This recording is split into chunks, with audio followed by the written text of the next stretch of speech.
എനിക്കറിയാം ഞാൻ എന്താ ഉദ്ദേശിച്ചത്, whatever, but and I know for myself, so if someone else misunderstands what I'm saying, അതിപ്പോൾ അങ്ങ് പറഞ്ഞ പോലെ ഇത് സോഷ്യൽ മീഡിയ പേടിച്ച് ജീവിക്കേണ്ട കാലമാണ്. പക്ഷെ അങ്ങനെ പേടിച്ച് നമുക്ക് ജീവിക്കാനാണെങ്കിൽ വരാതിരിക്കാനേ പറ്റുള്ളൂ. എനിക്ക് മായ എന്ന് പറഞ്ഞ പെൺകുട്ടിയെ കുട്ടിക്കാലം തൊട്ട് ജനിച്ച അന്ന് മുതലൊക്കെ ഞാൻ കാണുന്ന ഒരു കുട്ടിയാണ്. ആ കുട്ടിയുടെ സ്വഭാവം എന്താണെന്നുള്ളത് എനിക്കറിയാം. ആ കുട്ടിക്ക് രാഷ്ട്രീയപരമായിട്ടുള്ള ഒരു നോളജോ ഇതൊന്നുമില്ല. നിങ്ങളാണ് കോടതി, നിങ്ങളാണ് തീരുമാനിക്കുക. മോഹൻലാലും അതേപോലെ തന്നെ സ്വന്തം ഭാര്യയും മകളും അങ്ങ് പറയാണ് ഇത് ജനാധിപത്യ രാജ്യമാണ്, എന്റെ അഭിപ്രായങ്ങൾ അത് എന്റെ അഭിപ്രായമാണ്, മറ്റാളുകൾ അതിൽ കയറി കളിക്കാൻ നിൽക്കണ്ട എന്നുള്ളത്. എന്തിനാണ് രവിയണ്ണ വെറുതെ നാണം കെടാൻ നിന്നിട്ടുള്ളത്? അനാവശ്യമായിട്ട് അവരുടെ അഭിപ്രായത്തിനുള്ളിലേക്ക് കയറി ചെല്ലേണ്ട കാര്യം എന്നുള്ളത്. ഊക്ക് കിട്ടിയില്ലേ, നല്ല ഊക്ക് കിട്ടിയില്ലേ? ഇപ്പൊ താങ്കൾ പട്ടാളക്കാരനാണോ എന്ന് പോലും ആളുകൾ ചോദിക്കുന്നു. അതിന് താങ്കളുടെ ഒരു വല്ലാത്ത മറുപടി എന്താണ്, പച്ചക്കറി ചന്തയിൽ നിന്നുള്ള ആളല്ലെന്നോ എന്തൊക്കെയാ പറഞ്ഞുകൊണ്ടിരിക്കുന്നത്? എന്തായാലും ഏറി കയറിയിട്ടുണ്ട്. സത്യത്തിൽ ഒരു പട്ടാളക്കാരനെ കാണുമ്പോൾ ഞങ്ങൾക്കൊക്കെ ഭയങ്കര റെസ്പെക്റ്റ് ആണ്. അവരെ കാണുമ്പോൾ തന്നെ നമുക്കൊരു രോമാഞ്ചിഫിക്കേഷൻ ആണ്. ഇന്ത്യ എന്ന മഹാരാജ്യം നമ്മുടെ രാജ്യത്തിന് വേണ്ടിയിട്ട് അവരുടെ ജീവൻ പോലും ത്യജിക്കാൻ തയ്യാറായിട്ട് അങ്ങ് അതിർത്തി മേഖലയിലൊക്കെ തോക്കും പിടിച്ചുകൊണ്ട് ആ മഞ്ഞ് പ്രദേശത്താണെന്നുണ്ടെങ്കിലും ആ കുന്നിൻ പ്രദേശത്താണെന്നുണ്ടെങ്കിലും ആ ദുർഘടമായ പാതയിലൂടെ നമുക്ക് വേണ്ടി കഷ്ടപ്പെടുന്ന അവരെ കാണുമ്പോൾ സത്യത്തിൽ ഞങ്ങൾക്ക് സന്തോഷ, ഞങ്ങൾക്ക് ഭയങ്കര ഇഷ്ടമാണ്. രാജ്യസ്നേഹികളായ ഏതൊരു വ്യക്തി ഇഷ്ടമായിരിക്കും. പക്ഷെ താങ്കളെ കാണുമ്പോൾ എന്തുവാ പറയുക, താങ്കളെ കാണുമ്പോൾ ഇപ്പൊ ചിരി വരുന്നു. കൊള്ളാം. എന്തായാലും ഒരു സിനിമയുടെ കഥ കൂടി കേട്ടു കേട്ടോ. ഏതൊരു സിനിമ കട്ടെടുത്തതാണെന്നുള്ള കാര്യം കോടതി പോലും പറഞ്ഞു എന്നുള്ളതാണ്. ഇവിടെ വിസ്മയ ആദ്യം തന്നെ ഒരു മറുപടി കൊടുത്തിരുന്നു. ഞാൻ പറഞ്ഞതിൽ ഉറച്ചു നിൽക്കുന്നു, നമ്മുടേത് ഒരു ജനാധിപത്യ രാജ്യമാണ് എന്ന് ഞാൻ വിശ്വസിക്കുന്നു. ചോദ്യങ്ങൾ ചോദിക്കാനും പറയാനുള്ളത് കേൾക്കപ്പെടാൻ അവകാശമുണ്ട്. ഏത് പാർട്ടി അധികാരത്തിൽ വന്നാലും നാളെയും ഇക്കാര്യങ്ങൾ സംഭവിച്ചാൽ എന്റെ നിലപാട് ഇത് തന്നെയായിരിക്കും. വിസ്മയ മോഹൻലാൽ അന്ന് തന്നെ അണ്ണാക്കില് ചേട്ടായിക്ക് നല്ലൊരു കൊട്ട് കൊടുത്തിട്ടുണ്ട്. എന്നാൽ കഴിഞ്ഞ ദിവസം നല്ല 8 16 38 65 കൊടുത്തിട്ടുണ്ട്. കാണാം. എനിക്കറിയാം ഞാൻ എന്താ ഉദ്ദേശിച്ചത്, whatever, but and I know for myself, so if someone else misunderstands what I'm saying, that's their misunderstanding. I don't have to prove what I'm thinking or what I'm feeling, or I don't have to say no, it's like this, it's like that. I don't have to explain myself. If someone has a problem, they have a problem, and I can't do anything to fix that problem, and I don't have to. It's not on me to fix their problem. ഈ രവിചേട്ടൻ ഇപ്പോഴും അംഗനവാടിയിലെ ടീച്ചറെ പോലെയാണ് പെരുമാറിക്കൊണ്ടിരിക്കുന്നത്. വിസ്മയ മോളെ ചെറുപ്പം മുതൽ എനിക്കറിയാം, അവർക്ക് രാഷ്ട്രീയമില്ല. ഒരു ഉറുമ്പിനെ കണ്ടാൽ പോലും അവൾ അതിനെ എടുത്ത് അതിന് എത്തേണ്ട സ്ഥലത്ത് എത്തിച്ചു കൊടുക്കുന്ന വ്യക്തിയാണെന്നൊക്കെയാണ് ചേട്ടായി പറഞ്ഞുകൊണ്ടിരിക്കുന്നത്. വിസ്മയ പറഞ്ഞ കറക്റ്റ് അല്ല. എന്റെ സ്വാതന്ത്ര്യമാണ് എന്ത് സംസാരിക്കണം എന്നുള്ളത്. ഞാൻ പറയുന്നത് പറയുക തന്നെ ചെയ്യും. അതിന് എന്ത് സംഭവിച്ചാലും ഞാൻ പറയുക തന്നെ ചെയ്യും. മറ്റുള്ള ആളുകൾ അത് മറ്റു രീതിയിൽ എടുക്കുന്നത് എനിക്കൊന്നും പറയാനില്ല. വെറുതെ കിടന്ന് കുരക്കരുത് എന്നൊക്കെയാണ് പറഞ്ഞുകൊണ്ടിരിക്കുന്നത്. വേണമെന്നുണ്ടെന്നുണ്ടെങ്കിൽ രവിമാമൻ അന്ന് പറഞ്ഞ ഈ വാക്കൊന്നുകൂടി ഒന്ന് കേൾപ്പിച്ചു തരാം. കേട്ടോക്കൂ. എനിക്ക് മായ എന്ന് പറഞ്ഞ പെൺകുട്ടിയെ കുട്ടിക്കാലം തൊട്ട് ജനിച്ച അന്ന് മുതലൊക്കെ ഞാൻ കാണുന്ന ഒരു കുട്ടിയാണ്. ആ കുട്ടിയുടെ സ്വഭാവം എന്താണെന്നുള്ളത് എനിക്കറിയാം. ആ കുട്ടിക്ക് രാഷ്ട്രീയപരമായിട്ടുള്ള ഒരു നോളജോ ഇതൊന്നുമില്ല. വളരെ ഹ്യൂമെയിൻ ആയിട്ടുള്ള, കുട്ടിക്കാലം മുതലൊക്കെ ഏതെങ്കിലും ഒരു അനിമൽ, ഒരു നാൽക്കാലി, ഒരു പട്ടി, സ്ട്രേ ഡോഗിനെ പോലും കണ്ടു കഴിഞ്ഞാൽ അതിന്റെ പിറകിൽ കരഞ്ഞുകൊണ്ട് നടന്നിരുന്ന ഒരു മായനെ ഞാൻ കണ്ടിട്ടുണ്ട്.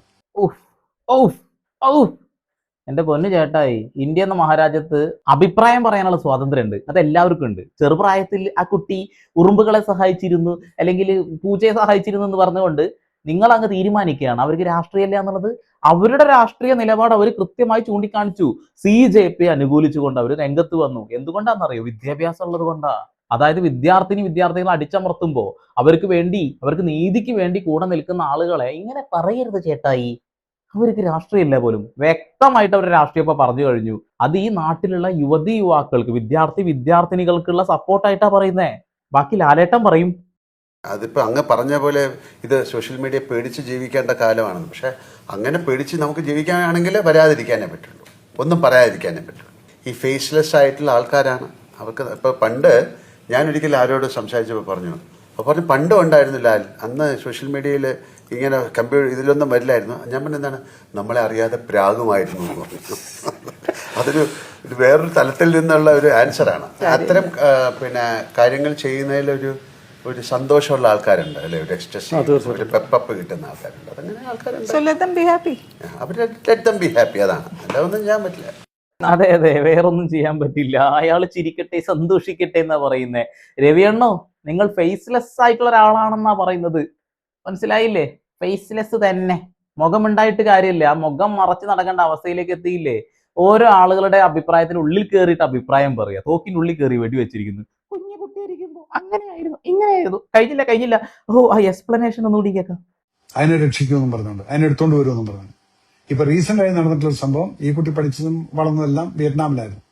അവിടെയുള്ള ഒരു സ്ട്രേ ഡോഗ്, ഒരു ഡോഗിനെ ഒരാള് ആക്രമിക്കുന്നത് കണ്ടിട്ട് ആ കുട്ടി ആ ഡോഗിനെ അഡോപ്റ്റ് ചെയ്തിട്ട് ഇന്ത്യൻ ഗവൺമെന്റ് വഴി സംസാരിച്ച് പെർമിഷൻ എടുത്തുകൊണ്ടാണ് ആ ഡോഗിനെ ഇങ്ങോട്ട് കൊണ്ടുവന്ന് അവളുടെ വീട്ടിൽ വളർത്തിക്കൊണ്ടിരിക്കുകയാണ്. ഇതാണ് ആ കുട്ടിയുടെ മനസ്സെന്ന് പറയുന്നത്. സഹജീവികളെ സ്നേഹിക്കുക, അവരെ ചേർത്ത് വെക്കുക എന്നുള്ള കാര്യം തന്നെയല്ലേ ഈ കുട്ടി അവിടെയും ഇവിടെയും ചെയ്തത്. CJP അനുകൂലിച്ചത് അതുകൊണ്ടല്ലേ എത്രയോ കുട്ടികൾ ജീവൻ ഒടുക്കിയിട്ടുണ്ട്. നിങ്ങൾക്കതൊന്നും ഒരു കുഴപ്പമില്ല. നീറ്റ് പരീക്ഷയ്ക്ക് കഷ്ടപ്പെട്ട് എത്രയോ കാലങ്ങളായി പ്രിപ്പയർ ചെയ്ത ആ വിദ്യാർത്ഥിനികളുടെ ലൈഫ് പോലും മൂഞ്ചിപ്പിച്ചത് നിങ്ങൾക്കൊരു കുഴപ്പമില്ല. നിങ്ങൾ പറഞ്ഞത് കറക്റ്റാണ്. സഹജീവികളോട് അവർക്ക് സ്നേഹമുള്ളത് കൊണ്ട് അവർ ഈ ഒരു വിഷയത്തിൽ ഇടപെട്ടു. ചേട്ടന് കുറച്ച് വകതിരിവില്ലാത്തതിന്റെ ഭാഗമായിട്ട് ചേട്ടൻ പറഞ്ഞതാണ്. ഇനി വേണമെങ്കിൽ ലാലേട്ടന്റെ വൈഫ് വിസ്മയുടെ അമ്മ പറയുന്നത് കൂടി കേട്ടോളൂ. നമ്മളന്ന് പിള്ളേരിനെ വളർത്തിയത് freedom of thought, freedom of expression ഒക്കെ. അപ്പോൾ ഈ ഫ്രീഡം ഓഫ് തോട്ട് കൊടുക്കുമ്പം നീ ആലോചിച്ചാൽ മതി, എക്സ്പ്രസ് ചെയ്യാൻ പറ്റില്ല, അങ്ങനെ പറയാൻ പറ്റില്ല. So when you give them freedom of thought, they will have freedom of expression. And once they express, it is their point of view. അത് വന്നിട്ട് ഇറ്റ് ക്യാൻ ബി ഡിഫറെൻറ്റ്. എൻ്റെ ഇതിലിരുന്ന് ഡിഫറെൻ്റ് ആയിരിക്കും, ബി ഡിഫറെൻറ്റ് ഫ്രം യോഴ്സ്. അതുപോലെ കാണുന്ന ആൾക്കാർക്കൊക്കെ വേറെ view point ആയിരിക്കും, or may be the same. അതെ, കുറച്ച് വിദ്യാഭ്യാസം, വകതിരിവ്, അതേപോലെ ബുദ്ധി, അങ്ങനെയുള്ള ആളുകൾക്കൊക്കെ ഒരു പക്ഷേ ഇതേ തോട്ടായിരിക്കും. CJP അനുകൂലിക്കുക എന്നുള്ളതും വിദ്യാർത്ഥിനികൾക്ക് വേണ്ടിയിട്ട്, ഇന്ത്യ എന്ന മഹാരാജ്യത്തിന്റെ യുവതലമുറക്ക് വേണ്ടിയിട്ട്, ഭാവി തലമുറക്ക് വേണ്ടിയിട്ട് സംസാരിക്കുക എന്നുള്ളത്. പക്ഷെ രവിചേട്ടൻ ഇപ്പോഴും ആ ട്രെയിൻ കയറിയിട്ട് ഇരിക്കുക, ഇങ്ങോട്ട് വന്നിട്ടില്ല. ബ്രിട്ടീഷുകാരൊക്കെ പോയി, ഷൂവിന്റെ അടിയിൽ നിന്ന് പോരെ, ബാക്കി പറ. ആ കുട്ടി കണ്ടതാണ് ഒരു ബ്ലോക്കിനകത്ത് ഒരു കുട്ടീനെ അടിക്കുന്നു, അതിന്റെ പേരിൽ ഒരു പോസ്റ്റ് ഇട്ടു. നിങ്ങൾ അതിനെ അങ്ങ് ഫുള്ള് കാക്രോച്ച് പാർട്ടിക്കുള്ള സപ്പോർട്ടായിട്ട് പറഞ്ഞുകൊണ്ട് ഇപ്പം പലരും എനിക്കും ഉണ്ട് നിങ്ങളുടെ ആളല്ലേ എന്നെല്ലാം പറഞ്ഞുകൊണ്ട്. പക്ഷെ ഞാൻ അറിയുന്ന മായ എന്ന് പറയുന്ന കുട്ടിക്ക് ഇതിനകത്ത് യാതൊരു വിധത്തിലുള്ള സംഭവം, ഞാനിപ്പോ ഈ പറഞ്ഞ കാര്യങ്ങളൊന്നും അറിയില്ല. ഇല്ല വിദ്യാഭ്യാസം അവർക്ക് കിട്ടിയിട്ടില്ല, അവർക്ക് അഭിപ്രായ സ്വാതന്ത്ര്യം ഇല്ല. നിങ്ങളുടെ ആളല്ലേ എന്നാ കേട്ടാ. ലാലേട്ടൻ BJP-കാരനോ RSS-കാരനാണോ എന്ന രീതിയിലേക്ക് ആക്കിയില്ലേ. എന്ത് പറയാനാണ്. ചിലപ്പോൾ ചായ്വുകളൊക്കെ ഉണ്ടാവുമായിരിക്കാം, എന്നാൽ പോലും വിസ്മയയും അതാണെന്ന് പറയുന്ന രീതിയിലേക്ക് മാറ്റുന്നു. നിങ്ങളുടെ ആളല്ലേ എന്നുള്ളത്. എന്റെ രവിചേട്ടാ, നിങ്ങളെ നല്ല നൈസായിട്ട് മുഖമില്ലാത്ത ആളെന്ന് പറഞ്ഞിട്ട് മാറ്റി വെച്ചിട്ടുണ്ട്. വിസ്മയയും നിങ്ങൾക്കുള്ള മറുപടി തന്നു കഴിഞ്ഞു. വീണ്ടും ഒരു എക്സ്പ്ലനേഷൻ താങ്കളിൽ നിന്ന് പ്രതീക്ഷിക്കുന്നില്ല, കാരണം അതും ഏറിപ്പോവാനായിരിക്കും എന്നുള്ളതാണ്. എന്തായാലും ഇദ്ദേഹത്തിന് നല്ല കിടലിനായിട്ട് ഒരു വ്യക്തി വാരുന്നുണ്ട്, നന്നായി വാരി അങ്ങ് തേച്ചൊട്ടി. അതൊന്ന് കാണിച്ചു തരാം. മേജർ രവി അങ്കിൾ രാജ്യത്തെ കുട്ടികളെ അഭിസംബോധന ചെയ്യുന്നു. കുട്ടികളെ പോലെ പെരുമാറണം എന്ന് വെച്ചാൽ സമരത്തിനൊന്നും പോയി സമയം കളയരുത് എന്ന്. തിരിച്ചു കിട്ടും മക്കളെ, അതിൽ നിന്ന് മുങ്ങിയിട്ട് ഒരു കാര്യമില്ല. രവി അങ്കിൾ ഇത് വെറുതെ പറയുന്നതല്ലെന്ന് മക്കൾ മനസ്സിലാക്കണം. ഞാൻ ഇതിനകത്ത് കുറെ സ്റ്റഡീസ് നടത്തിയിട്ടാണ് ഇപ്പൊ 2 ദിവസം കഴിഞ്ഞിട്ട് വന്നിരിക്കുന്നത്. അതിന്റെ രേഖ അങ്ങോട്ട് കാണിച്ചു കൊടുക്കാം അങ്കിൾ. ഇത് നോക്കൂ. ഇതെന്തോന്ന് ഇങ്ങനെ തലതിരിച്ച് പിടിച്ചിട്ട് എന്തോന്ന് നോക്കാൻ? അങ്കിൾ കാര്യം പറ.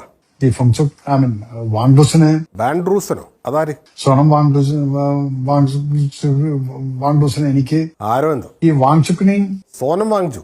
ഇനി പറ. തുടങ്ങിയിരിക്കുന്ന അമേരിക്കയിൽ നിന്ന് സോറോസിന്റെ ഫണ്ടിങ്. സോറോസിന്റെ ഫണ്ട് വാങ്ങി സമരം നടത്തിയവനെയാണോ കേന്ദ്രമന്ത്രിമാർ അങ്ങോട്ട് ചെന്ന് വായിൽ ഭക്ഷണം വെച്ചു കൊടുത്ത് സമരം നിർത്തിച്ചത്? എവ്രി വേർഡ് അവിടെ TVക്ക് മുന്നിൽ നടക്കുന്ന ഷോ ഓഫ്. ഇതിനകത്ത് കുറച്ച് ആർട്ടിസ്റ്റുകൾ പോയിട്ട് അവിടെ ഷോ ഓഫ്. ഈ വെറും ഷോ കണ്ടിട്ട് ഒരു മന്ത്രിയെ കൊണ്ട് രാജിവെപ്പിച്ച നരേന്ദ്രമോദിയൊക്കെ എന്തൊരു മനുഷ്യനാണ്. നിങ്ങളുടെ ഫ്രണ്ടിന്റെ മകളുടെ കാര്യം എന്നും പറഞ്ഞുകൊണ്ട് ഇപ്പം കുറച്ച് ആൾക്കാർ എനിക്ക് വിളിക്കുന്നുണ്ട്. കുട്ടികൾക്ക് മൊത്തത്തിൽ കൊടുക്കുന്ന ഉപദേശം പോരാഞ്ഞിട്ട് ഫ്രണ്ട്സിന്റെ മക്കൾക്ക് പ്രത്യേക ഉപദേശവും അങ്കിൾ നൽകും. എനിക്ക് മായ എന്ന് പറഞ്ഞ പെൺകുട്ടിയെ കുട്ടിക്കാലം തൊട്ട് ജനിച്ച അന്ന് മുതലൊക്കെ ഞാൻ കാണുന്ന ഒരു കുട്ടിയാണ്. ജനിച്ച അന്ന് മുതൽ ഈ അങ്കിളിനെ കാണേണ്ടി വരുന്ന ആ കുട്ടിയുടെ കാര്യമാണ് ഞാൻ ആലോചിക്കുന്നത്. ആ കുട്ടിയുടെ സ്വഭാവം എന്താണെന്നുള്ളത് എനിക്കറിയാം. അങ്കിളിന് അറിയാത്ത ഒരു സ്വഭാവവും കുട്ടിക്കില്ല. ആ കുട്ടിക്ക് രാഷ്ട്രീയപരമായിട്ടുള്ള ഒരു നോളജോ ഇതൊന്നുമില്ല. കുട്ടിക്ക് വയസ്സ് 10-30 കഴിഞ്ഞെങ്കിലും രാഷ്ട്രീയം അറിയാമെന്നുള്ളതിന്റെ സർട്ടിഫിക്കറ്റ് അങ്കിൾ ഇതുവരെ കൊടുത്തിട്ടില്ല. ഈ കുട്ടി പഠിച്ചതും വളർന്നതെല്ലാം വിയറ്റ്നാമിലായിരുന്നു. അമേരിക്കയെ യുദ്ധം ചെയ്ത് ഓടിച്ച വിയറ്റ്നാം. രാഷ്ട്രീയമേ ഇല്ല അവിടെ. ഞാൻ അറിയുന്ന മായ എന്ന് പറയുന്ന കുട്ടിക്ക് ഇതിനകത്ത് യാതൊരു വിധത്തിലുള്ള സംഭവം, ഞാനിപ്പോ ഈ പറഞ്ഞ കാര്യങ്ങളൊന്നും അറിയില്ല. രാഷ്ട്രീയം എന്തെങ്കിലും അറിയാമായിരുന്നെങ്കിൽ ആദ്യം അങ്കിളിനെ തന്നെ വിളിച്ച കാര്യം പറഞ്ഞു. ആ കുട്ടിയുടെ ആ ഒരു വികാരമാണ് അവിടെ പറഞ്ഞിരിക്കുന്നത്. പൊതു കാര്യങ്ങളിലുള്ള ആ വികാരമല്ലേ സാറേ രാഷ്ട്രീയം? അതിനുശേഷം പിന്നീട് കാര്യങ്ങൾ പറഞ്ഞ് മനസ്സിലാക്കാൻ ഞാനിതുവരെ സംസാരിച്ചിട്ടില്ല. സംസാരിക്കാനൊക്കെ ഇങ്ങനെ ഒരു അങ്കിളുള്ള കുട്ടി എത്ര ഭാഗ്യം ചെയ്ത ആളാണ്. പലതും മനസ്സിലാക്കി കഴിഞ്ഞാൽ അത് മനസ്സിലാവുന്നതുമാണ്. നിങ്ങളായി, നിങ്ങളുടെ കുട്ടികളായി. ഇനി നിങ്ങൾക്കിരുന്ന് എന്നെ തെരുവിളിക്കാൻ എന്ത് വേണമെങ്കിലും ചെയ്യാം. കാര്യമുണ്ടെന്ന് തോന്നുന്നില്ല. ഇത്ര പെർഫെക്റ്റ് ആയിട്ട് ആരും ഇതിന് റിയാക്ട് ചെയ്തില്ല കേട്ടോ. എനിക്ക് ഇഷ്ടപ്പെട്ടു. ഇനി തെറി വിളിക്കാന്നൊക്കെ പറഞ്ഞിട്ടുണ്ടായിരുന്നു. ആരെങ്കിലും പോയി തെറിയൊന്നും വിളിക്കാൻ നിൽക്കണ്ട, അതിനുള്ള പണി മൂപ്പര് അപ്പുറത്ത് കൂടെ തരും എന്നുള്ളതാണ്. അതാണല്ലോ ഒരു അന്തർധാര എന്നുള്ള സാധനം. മമ്മൂക്ക എന്ന് പറയുന്ന മനുഷ്യനെ കാലങ്ങളായിട്ട് അദ്ദേഹത്തിന്റെ സിനിമകൾ പോലും അങ്ങോട്ട് എത്തിക്കാതിരുന്ന കുറെ ടീമുകളിൽപ്പെട്ട ആളുകളൊക്കെയാണ് ചില ആളുകൾ. അതുകൊണ്ട് പറഞ്ഞതാണ് കേട്ടോ. മോഹൻലാൽ എന്ന് പറയുന്ന മഹാനായ നടൻ തന്നെ പറയുന്നു, എൻ്റെ മകളുടെ സ്വാതന്ത്ര്യമാണ് എന്ത് പറയണത്, അവള് പറയട്ടെ, അതിന്റെ മുകളിൽ കയറിയിട്ട് മുഖമില്ലാത്ത ആളുകൾ വന്ന് മുണക്കണ്ട എന്നുള്ളത്. അതുപോലെ തന്നെ വിസ്മയയും പറയുന്നു, എൻ്റെ രാഷ്ട്രീയം അത് എൻ്റെ തീരുമാനങ്ങളാണ്, ഇന്ത്യ എന്ന മഹാരാജ്യത്ത് ഞാൻ ജീവിച്ചിരിക്കുന്നിടത്തോളം കാലം അത് പറയുക തന്നെ ചെയ്യുന്നുള്ളത്. രവിചേട്ടൻ പറയുന്നു, അവൾക്ക് രാഷ്ട്രീയമേ ഇല്ല, എനിക്കറിയുന്ന കൊച്ചാണ് എന്നുള്ളത്. എന്തായാലും കൊള്ളാം. മറ്റുള്ള ആളുകളുടെ അഭിപ്രായത്തിന്റെ ഉള്ളിലോട്ട് കയറി ചെന്നിട്ട് അഭിപ്രായം പറഞ്ഞാൽ ഇതാ ഇങ്ങനെ മാറും. CJP അനുകൂലിച്ചുകൊണ്ട് തന്നെയാണ് ഞാൻ അടക്കമുള്ള ഒരുപാട് ആളുകൾ നിൽക്കുന്നത് എന്നുള്ളതാണ്. അത് എന്തുകൊണ്ടാണ് നിൽക്കുന്നതെന്ന് വ്യക്തമായിട്ട് എല്ലാവർക്കും അറിയാം. ഇനി എതിർക്കുന്ന ആളുകൾ ഒരൊറ്റ കാര്യം നോക്കുന്നുള്ളത് രാഷ്ട്രീയമായിട്ടുള്ള കാര്യങ്ങൾ മാത്രമാണെന്നുള്ളതാണ്. ഇവിടെ CJPയുടെ ഫൗണ്ടർ ആ വ്യക്തി പറയുന്ന ഒരു വാക്കുണ്ട്, എൻ്റെ പഠന ചെലവും എല്ലാ കാര്യങ്ങളും ഞാൻ നാളെ തന്നെ വേണമെങ്കിൽ പുറത്തു വിടാം, പക്ഷേ ഇന്ത്യയുടെ പ്രധാനമന്ത്രിയുടെ ഡിഗ്രി സർട്ടിഫിക്കറ്റ് ഒന്ന് കാണാൻ കഴിയുമോ എന്നുള്ളത്. അപ്പൊ പിന്നെ ആ രീതിയിലുള്ള ചർച്ചകൾ വരാതിരിക്കില്ലല്ലോ. ഇന്ത്യയുടെ ഭാവി തലമുറയ്ക്ക് വേണ്ടി സംസാരിക്കാൻ തന്നെയാണ് ഞങ്ങൾ എല്ലാവരും തീരുമാനിച്ചിരിക്കുന്നത്. ചത്ത് മണ്ണടയുന്നത് വരെ അത് പറയുക തന്നെ ചെയ്യും. അപ്പൊ പരമാവധി ഷെയർ ചെയ്തോളൂ. വീണ്ടും വരാം പുതിയ വാർത്താ വിശേഷങ്ങളുമായി. Sandeep Edappal signing off.